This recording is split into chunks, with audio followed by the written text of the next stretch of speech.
Hey, what's up guys? It's your man Foriam again, back with a new quick video for Sons of the Forest. As yesterday, a pretty big update was released, which adds a lot of new things to the game. Fixes, improvements, a lot to talk about. So in this video, I'm gonna share all the most important things you need to know about the update, where you can find these and how they work, while we also have wall gates, locked doors and so much more. So without further ado, let's get right to it.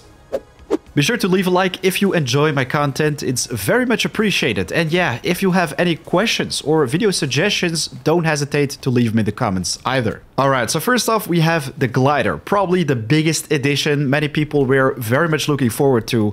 And while I think it's a pretty cool one, it also comes with quite some problems. Anyways, its location. You will find this one very close to a abandoned campsite on the west side of the mountain, exactly right here on the second snowy dot on the map, let's say. But this is what you want to look out for, then walk towards the west to the cliffside.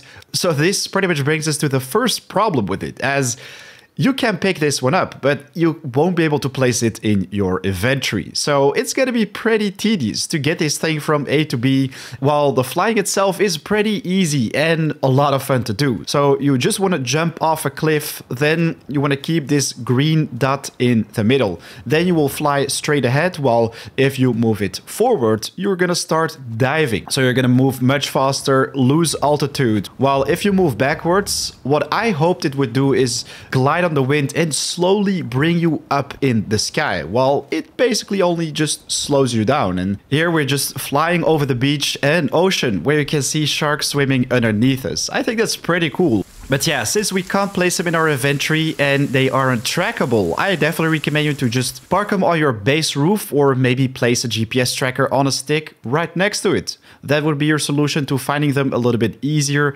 Anyways, let's move on to the next thing. If you take out some sticks, you can actually place them right next to a door, which brings a lock onto it. So right now, if we press and hold this, this will basically lock the door. So now nobody can enter or leave the place. And what I think is pretty nice is that they also made sure that you cannot open the lock from the outside. So you do have to be on the inside, otherwise you won't be able to access it. Good thing though is that you can still reset traps from the inside. Very happy about that.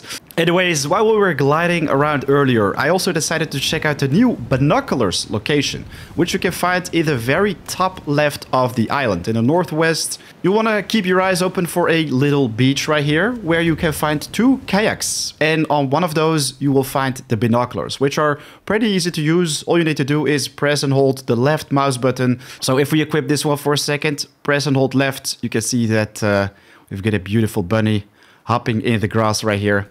And there we have a deer. Very nice. It's not with a big zoom. It would have been very nice if it also came with a rangefinder. So then it's going to be so much easier, let's say, to plan your zipline constructions. But who knows, this will be added in the future.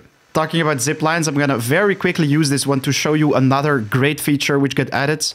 So for that, we're going to need to chop down a couple trees. Unfortunately, though, you won't be able to find it in the crafting book. Instead, what you're going to have to do is place a couple defensive walls. So we're going to right click to make a circle and place a couple of these beams right next to each other.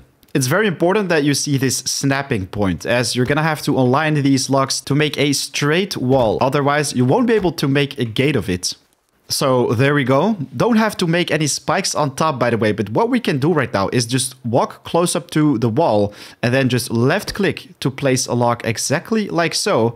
If we walk close up to it, look at that. We get this interact icon, which allows you to open and close the gate. Of course, depending on how you constructed it, this will determine where to it will open. It will not open to both sides. It will always go to that direction. So if you want to construct it the other way around, you should start with your beam on this side. Another great feature got added to construct or actually deconstruct items inside your base.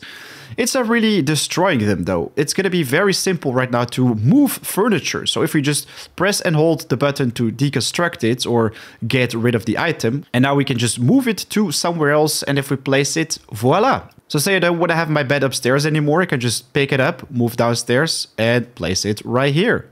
Right now, it's also no longer possible to constantly skip time to get rid of different seasons, let's say, as they added a timer to it. As you can see, my moon icon is grayed out right now, so it's not possible to skip any time. So we're just gonna have to wait an X amount of time before we can do this again. There are a couple more balances, which I definitely think are worth talking about right now. For example, if you drink an energy drink, this gets rid of all your thirst, while right now it only does half of it, while it also provides less energy.